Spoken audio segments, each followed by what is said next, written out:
So have you ever know exactly what you wanted to say, but the moment you opened your mouth, your mind went completely blank? You understand English, you have learned vocabulary, you know grammar, but you still get stuck while speaking.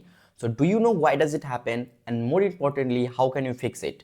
So in this video, I will tell you exactly how can you fix it and as well as give you a practical solution. So hello everyone, welcome back to my channel. If you have ever forgotten words or translated everything from English before speaking, so this video is totally for you. By the end of this video, you will get to know exactly why you get stuck while speaking and more importantly what to do to speak more confidently in English. So watch this video till the end so you will get to know everything. What are the things that you have to do to become more fluent and efficient in this language? So without wasting any time, I mean to say without further ado, let's get into the video. So before I tell you the solution, you have to know why does it happen, because you have to know the reason.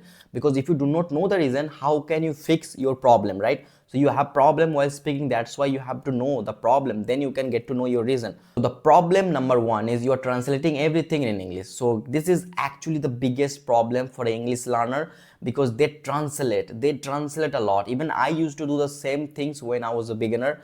Like I used to think that translating helping me to speak, so why shouldn't I translate? So this is the one of the pathetic and the worst idea that you have, because let me tell you why.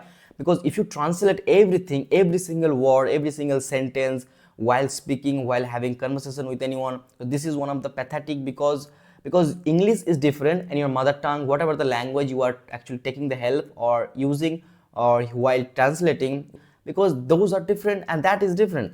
So that's both of them are different.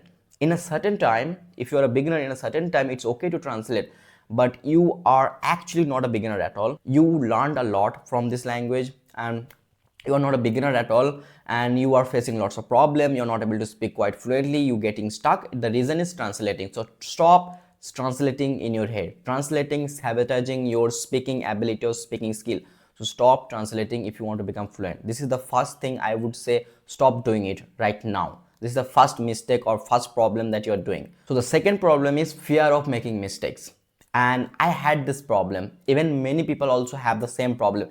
They're afraid of being judged, they're afraid of being making mistake, they're afraid of being wrong, because this is actually a human psychology, because nobody wants to get wrong, nobody wants to get laughed, wants to mock, right? This is like a human psychology. Human does not want to get mocked, or human does not want to get laughed by someone. So this is actually a problem. So don't be afraid of this problem. You have to make mistakes. I have made mistakes, even I still make mistakes. People still make mistakes. People are who are actually speaking this language or learning this language. Even you can get amazed by this one fact that native speaker, people who are actually good at this language, even they make mistakes. So why shouldn't you and why shouldn't I? So it's inevitable to make mistake to become more fluent. So mistakes are part of a learning. You have to make mistakes, so don't worry about making mistake. Make mistakes, rectify your mistake, learn from your mistake, and that's how you are going to become fluent. This is how I become fluent. This is how the people become fluent, because after making mistakes. So don't be afraid of making mistake. Make as many or as much mistake as you want. This is a part of learning.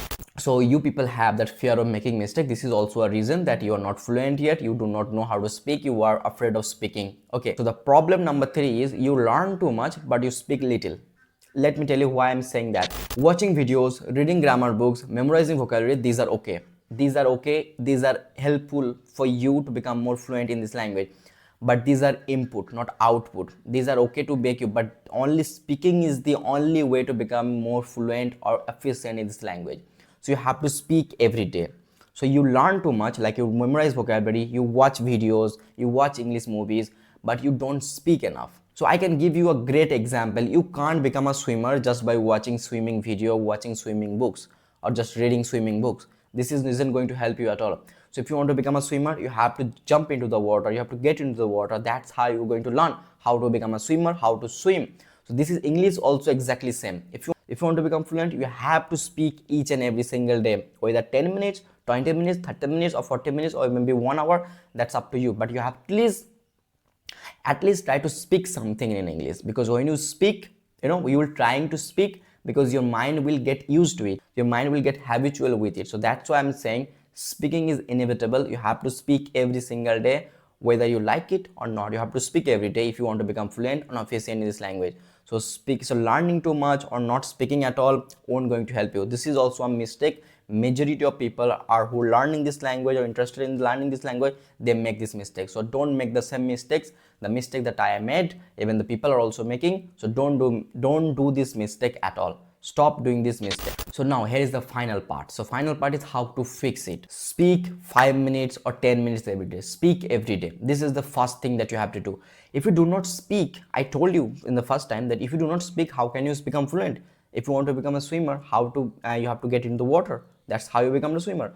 So speak every day. Make a schedule, make a daily routine that 20 or 30 or maybe 1 hour you're going to speak every day. You have to find out, you have to create a speaking time in that particular time, in that particular exactly in that particular time you're going to speak English. You're going to practice your English, maybe with somebody else, maybe with alone, or maybe with anything, but you have to practice your English at that particular time, and that's how you're going to make your schedule. Okay, this is the first thing, that you have to speak every day. This is the first thing I told you. Speak 20 or 50 minutes every day. It doesn't matter how long you're talking, but try to at least speak 10 to 20 minutes every day. This is the first thing that you have to do. Solution number 2 is think in English. So this is quite strange. This is quite weird for you, because thinking in English at first as a beginner is hard for you, because as I was told you that translating everything in English, instead of translating, start thinking in English. When you are translating everything, instead of translating, think like I'm hungry, I'm starving, or the weather is pretty nice, I wake up early this morning. So instead of translating, instead of thinking directly into your native language, think in English in the basic sentence. So if you start with the basic, it will help you to get into this habit of thinking in English, and later on you will be able to think even bigger paragraph, even big sentences, even the whole scenario you can think in English later on. If you start with a small words and then small sentences or basic words. Solution number 3 is shadow native speaker. I used to do this a lot. Like I used to shadow native speaker. Like I used to watch English movies. So what I do, I used to shadow them, like mimic them. When I watching podcast, I used to shadow them, mimic them. So this is also a best way to practice your English. Okay, why I'm saying so, because this help you to improve your pronunciation, and as well as it will help you to clarify your speaking. Clarify your speaking means like the way you're speaking right now. Maybe it's a good, bad, I don't know. I don't have any idea about it, but you can actually shadow a native speaker. One of the lucrative idea, because this will help you even more to become more fluent and efficient in this language, because you are not actually creating your own sentence, you are actually mimicking someone. Whatever the person is saying, we are trying to mimic them with his accent or with their accent, with their way, with their exactly, you try to copy them. This is also help you. This is also going to help you to become more fluent, because I did it and I know it. Solution number 4 is learn phrases instead of words, because when you focus on learning one particular individual words, it is not worth learning. Because when you know that, you know the meaning, when you know the word but you do not know how to use it, that's not worth learning. So stop learning single words. Instead of learning single words, try to learn them in a sentence or in a context. So if you know in a particular word in a context, like a go is a word. So if you say I go to jogging every day, so this is you to know. So you can use this structure while speaking. I go to jogging, I go to walk, I go to sleep. So this is how you're going to, this is I'm saying, learn sentences, not individual words. Okay, this is also you have to focus on, that not learning single words, learning into context. So remember that getting stuck in English isn't a bad idea, or isn't a bad that you are a bad at English. It's a good sign that you are learning. You are each and every single, you are progressing towards your journey, progressing towards your success or your speaking. So if you found this video quite helpful, please like it, share it, and subscribe it. And if this video really helped you a little bit, so please subscribe it. See you guys in the next video very soon with another topic, with another video.